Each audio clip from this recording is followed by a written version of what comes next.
What do you say to the doubters who say you maybe over-exaggerated the extent to which you were compromised that night?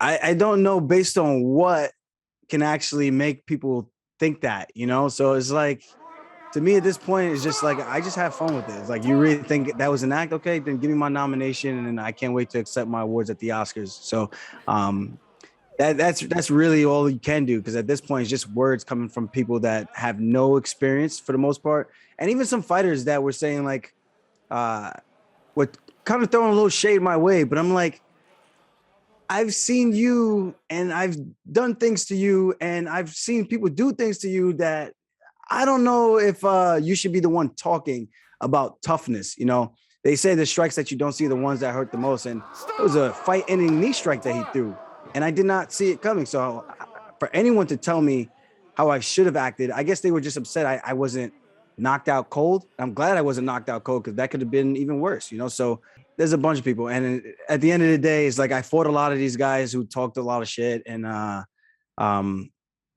I've seen a lot of guys compete not in my weight class, and I've seen the way that they compete. And for anyone to point a finger is like, bro, look at you, girl, look at you. Like, you need to relax, but you need to relax there, buddy, and get it together first on your own end before you start trying to throw shade at somebody else.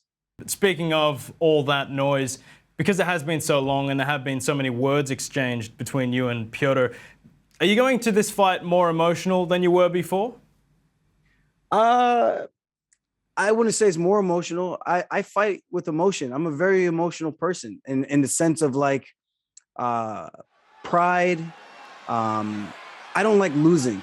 I have a very tough competitive spirit, no matter if it's basketball, ping pong, pool. I'm going to play you and try to play you until I win. That's just my mentality. Like, I'll play you to exhaustion, and just get you to just tap out and just say, I'm done, because I just don't want to play anymore. That's just my mentality. So going into this and any other fight, I've been the same way. I just want to win. I'm really competitive, and I'm passionate about the sport. I'm passionate about winning, and passionate about how much work I put in. And I'm not coming in here for a participation trophy.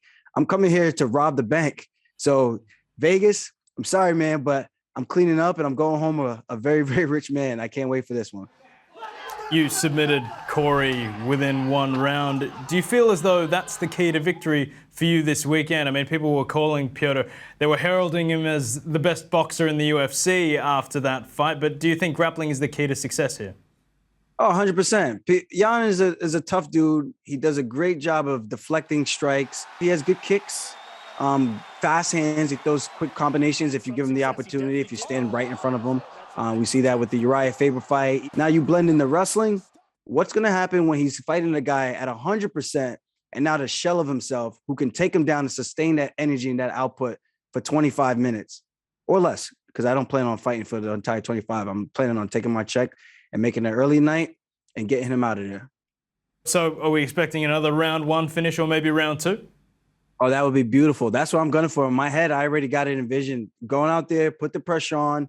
It's a 5-minute jiu-jitsu match, and I want to get a submission. When I'm grappling with these guys in the room, I tell them, your goal is to stand up and not get submitted. My goal is to keep you down, transition to a dominant position, and find the finish within a 5-minute round. And that's what I plan to do. So Sunday morning, you guys are going to be in for a treat. Aljo, thank you so much once again. We appreciate your time and all the best.